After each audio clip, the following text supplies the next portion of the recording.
Hi, this is Brandon Steele with ChiroUp.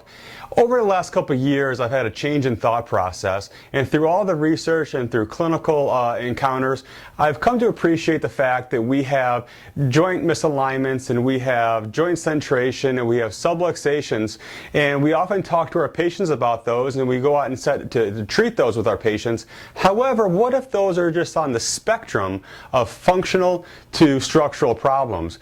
And what I mean is that if somebody has a repetitive stress or a bad posture or whatever it is, or whatever their habits are that lead to a pain, we often think of as the joint restriction or the muscles that are causing their pain. But what if those are also just a symptom? And we need to go about and correct those problems with manipulation or mobilization or neuromuscular reeducation or rehab exercises.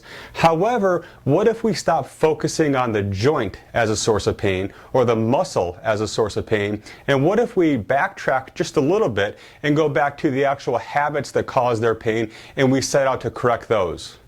So over the last month, what I did in my clinic is I stopped talking to patients, whether it's in their report of findings or treatment room or their initial evaluations, about their joint findings. Instead, I just talked to them about their actual diagnosis, whether it's a rotator cuff problem or a disc lesion, and I talked to them about that problem and what habits or postures or repetitive stresses they have in their daily life that are causing those problems. And each day we talked about their problem, we talked about their habits, and we set out to correct those habits. And what I found is that people stopped talking about, oh, did that joint pop? Or did they talk about, oh, it feels much better when I leave here? Now they're starting to talk about, hey, I worked on my squatting technique, or I worked on sitting better in my office or in my car, and my pain is going away, or my headaches are decreasing in frequency.